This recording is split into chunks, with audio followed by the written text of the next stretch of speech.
Okay, let's get right into it. Smack in the middle of Europe, there's a country that's gone from being a kind of geopolitical punching bag to an absolutely essential player for the West. We're talking, of course, about Poland. And its story is just incredible. It's all about geography, survival, and a whole lot of ambition. And that really gets us to the big question here, doesn't it? How on earth does a nation that was literally wiped off the map, gone for over a century, come back and transform itself into a military powerhouse that's now critical for the defense of all of Europe? Well, to get that, we have to start with the land itself. Because really, if you want to understand Poland's present and where it's headed in the future, you have to understand its geography. It has been both its greatest gift and its most terrible curse. I mean, just look at this. It's a huge, wide-open plain that stretches as far as you can see. It's beautiful, for sure, but from a strategic point of view, it's a total security nightmare. This right here, this openness, is the core vulnerability that has shaped centuries of Polish history. So this is Poland's permanent problem. It sits right on the North European plain, which is basically a massive, flat superhighway for armies marching east or west. So just imagine, you're stuck between two historical giants, Germany and Russia, and your only real natural barriers are the Baltic Sea way up north and the Carpathian Mountains way down south. And even with those mountains in the south, there are weak spots. You've got what's called the Moravian Gate. It's this low pass between mountain ranges. For centuries, it's been a great corridor for trade and culture, but it's also been a perfect route for invading armies coming up from Central Europe. Okay, now, if we shift our focus up to the north, we find a spot that some military folks have called one of the most dangerous places on Earth, the Suwalki Gap. It's this tiny little 100-kilometer stretch of border between Poland and Lithuania. But don't let its size fool you. Its strategic importance is absolutely massive. And here's why it's so critical. This little strip of land is the only land bridge that connects the rest of NATO to the Baltic states, Estonia, Latvia, and Lithuania. If Russia ever decided to seize it, connecting its ally Belarus with its own territory of Kaliningrad, boom, the Baltics would be completely cut off. It's a huge vulnerability for NATO, and you can bet, a huge prize for Russia.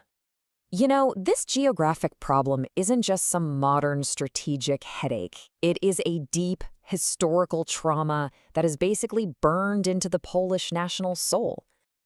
Back in the late 1700s, Poland's big, powerful neighbors, Russia, Prussia, and Austria, saw a country they thought was weak, and they saw an opportunity. In 3 separate moves, what we now call the partitions, they just systematically carved up and swallowed the entire country.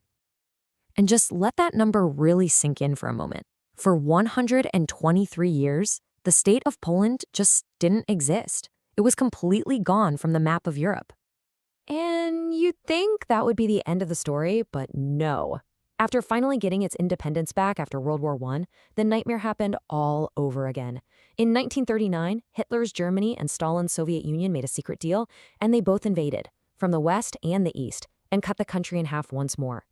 And even after all the horrors of World War II, Poland wasn't really free. It was just handed over to the control of the Soviet Union, where it stayed, stuck behind the Iron Curtain as a satellite state for more than 40 years. But here's the thing. That brutal history, all that suffering, is the very reason why Poland has spent the last 30-plus years fighting to rewrite its own story, determined to never, ever be a victim again. So how'd they pull it off? Well, it was a very deliberate path westward. It all started with the incredible Solidarity trade union movement in the 80s, which led to the fall of communism in 89.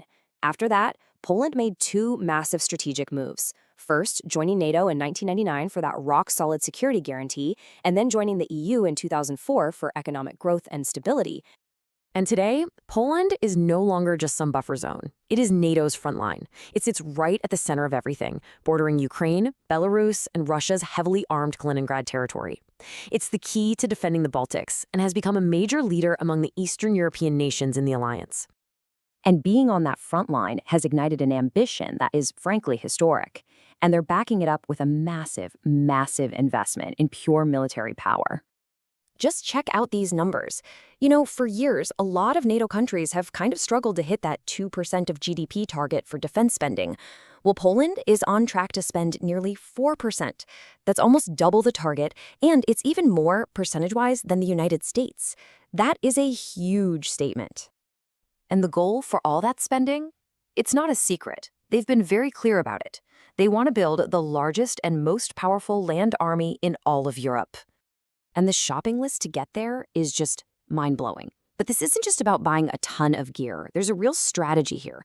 Buying American Abrams tanks and HIMARS rockets means they can work seamlessly with the US military. And at the same time, that huge investment in artillery and helicopters, those are direct lessons learned from watching the war in Ukraine. And all of this is backed by a plan to grow their army to 300,000 active soldiers. Okay, so militarily, Poland is going all in with the West. But politically, its relationship, especially with the European Union, is, well, it's a bit more complicated. On one hand, Poland has benefited enormously from being in the EU, access to markets, billions in funding, you name it.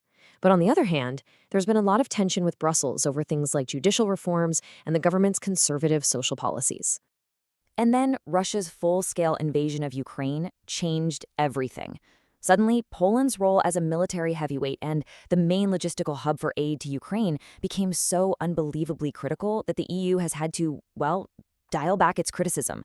It's a classic case of geopolitics. Right now, security needs are trumping concerns over democratic values. Which brings us right back to our big final question. When you look at its critical location, its incredible history of resilience, and now its absolutely booming military power, you have to ask, is Poland, the nation that was once literally erased from existence, now becoming Europe's new indispensable power?